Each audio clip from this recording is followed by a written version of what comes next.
As NATO and Afghan troops launched a new offensive against the Taliban in southern Afghanistan last week, the Sunday Telegraph joined them on a mission into an area riddled with hardcore supporters of the former regime.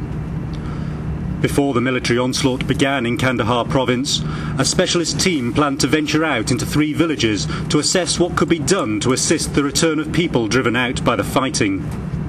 The previous night, soldiers had killed 2 Taliban fighters laying an explosive device close to an outlying coalition strongpoint. What they did not know was that the Taliban had already planted a second device on the route the patrol was about to take. 7 Afghan soldiers had already walked over the spot when Private Frederic Couture trod on the hidden pressure plate and detonated the anti-personnel mine. Jess!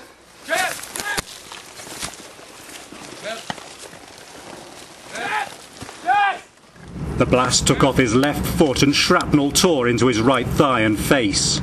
In the initial confusion, soldiers took cover in a deep wadi below the path. Then they realised Couture was hit. You're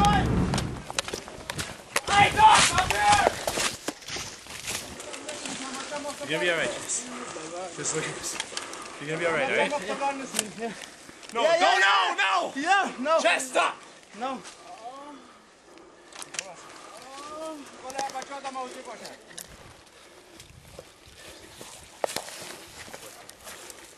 Captain Ramadullah, do you have any casualties on your side? Although other soldiers were just a few yards from the Canadian when the device went off, a quick check revealed they had escaped the blast. Badly injured, Couture struggled to sit up to survey the damage. 21 years old, he'd been in the army 3 years. "I'm 21 and I've lost my foot," he told his captain. "What am I going to do now?" Charlie Scorpion 2, Roger, over.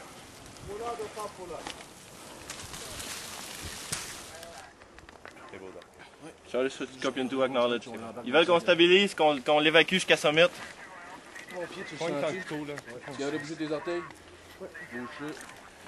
Charlie Scorpion 2, severely touch, over. He's conscient, he's able to talk to us, he's got one leg severely injured, second leg with bad injury. Okay.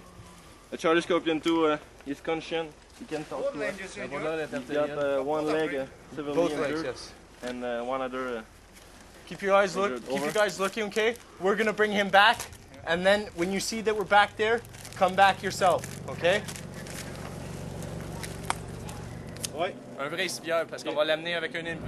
The first task for the team's medic was to apply a tourniquet above the point where Couture's foot had once been.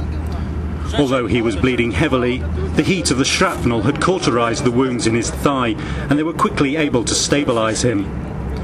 While 2 soldiers worked on Couture, their signaller radioed for assistance.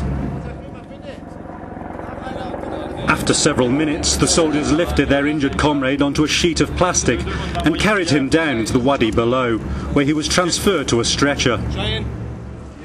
Hand, I can take it.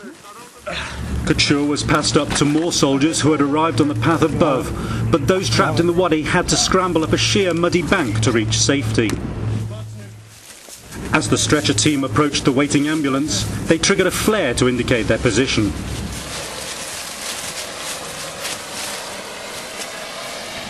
After evacuating the other soldiers, Couture's colleagues risked their necks again. With no way of knowing whether there were other devices, they returned to the scene of the blast to secure the area and wait for engineers to arrive. The bomb was not only a personal tragedy, it was a blow to the coalition's overall strategy. NATO and Afghan commanders are relying on the local population to help prevent the Taliban regrouping.